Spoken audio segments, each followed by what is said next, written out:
Let's see this question, select the correct one among the following statements. तो कुछ statements दे रखी है related to SN2 and E2, ठीक है, तो उसके अकॉर्डिंग हमें आंसर बताना है। तो पहले हम ये देख लेते हैं कि रेट ऑफ SN2 और E2 डिपेंड किस किस पर करता है। SN2 और E2 में हमारी कुछ सिमिलर सी ही कंडीशंस होती हैं, ठीक है। तो ये जो हमारी रिएक्शन होती है ये एक ही स्टेप में होती है, कंसर्टेड मैकेनिज्म से जाती है रिएक्शन, ठीक है। जैसे अगर हम SN2 की बात करें तो न्यूक्लियोफाइल का आना और लीविंग ग्रुप का निकलना, ये दोनों प्रोसेसेस जो होते हैं ये साइमल्टेनियसली होते हैं। इसीलिए अगर हम बात करें तो ये जो रिएक्शन होती है वो 1 डिग्री अल्काइल हैलाइड में सबसे फास्ट होती है, then 2 degree and then 3 degree में, ठीक है। इसके अलावा जो रेट होता है वो इनवर्सली प्रोपोर्शनल टू क्या होता है, स्टेरिक हिंड्रेंस होता है, ठीक है। और क्या बोल सकते हैं कि लीविंग ग्रुप जितना अच्छा होगा उतना इजीली क्या होगा, हमारा SN2 या E2 मैकेनिज्म दिखाएगा, ठीक है। तो इस अगर यहाँ पे लीविंग ग्रुप टेंडेंसी पर भी डिपेंड करता है। तो अगर हैलाइड की बात करें तो I minus is a good leaving group, then Br minus, then Cl minus and then F minus, ठीक है। अब क्वेश्चन पढ़ लेते हैं। This compound will react less readily than this for E2 reaction. तो E2 रिएक्शन के लिए दोनों ही हमारा क्या है, ये 1 डिग्री है, दोनों ही 1 डिग्री अल्काइल हैलाइड है, ये भी 1 डिग्री है, ये भी 1 डिग्री है। तो ये चीज से तो हम नहीं बता सकते। इसके बाद अगर आप देखोगे तो ये लीनियर चेन है बट ये ब्रांच है। तो ब्रांच के केस में स्टेरिक हिंड्रेंस लगेगा और स्टेरिक हिंड्रेंस लगने की वजह से यहाँ पे E2 मैकेनिज्म जो है वो लेस फेवरेबल होगा as compared to this one, ठीक है। तो ये वाली स्टेटमेंट क्या हो गई हमारी, बिल्कुल गलत हो गई है।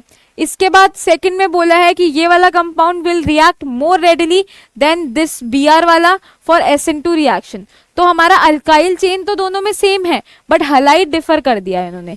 तो Br जितना अच्छा लीविंग ग्रुप होगा उतना इजीली हमारा क्या कर पाएगा, वो बाहर निकलेगा और जो हमारा न्यूक्लियोफाइल है वो अटैक कर रहा है और Br उतनी इजीली क्या कर पाएगा, निकल पाएगा। तो जो अच्छा लीविंग ग्रुप है वो इजीली निकल जाएगा, तो उस केस में हमारा SN2 मैकेनिज्म ज्यादा फास्ट होगा। तो ये वाली बात भी क्या हो गई है, इनकरेक्ट हो गई है। थर्ड उन्होंने बोला है this compound will react more readily than this for SN2 reaction. तो ये बात अगर मैं बात करूं, हमारा न्यूक्लियोफाइल आ रहा है, ठीक है, और न्यूक्लियोफाइल क्या कर रहा है, इस पोजीशन पर अटैक कर रहा है और इसको बाहर निकाले, ठीक है। और अगर इसकी बात करें तो इधर आए और इसको बाहर निकाले, ठीक है। तो ये वाला तो हमारा 1 डिग्री अल्काइल हैलाइड है, ठीक है।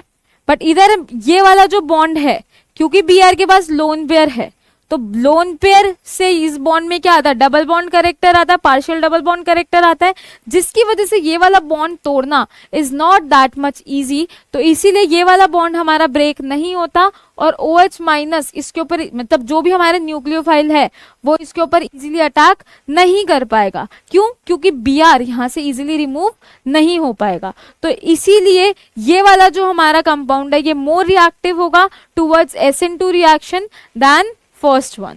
तो ये वाली स्टेटमेंट भी क्या हो गई है, इनकरेक्ट हो गई है।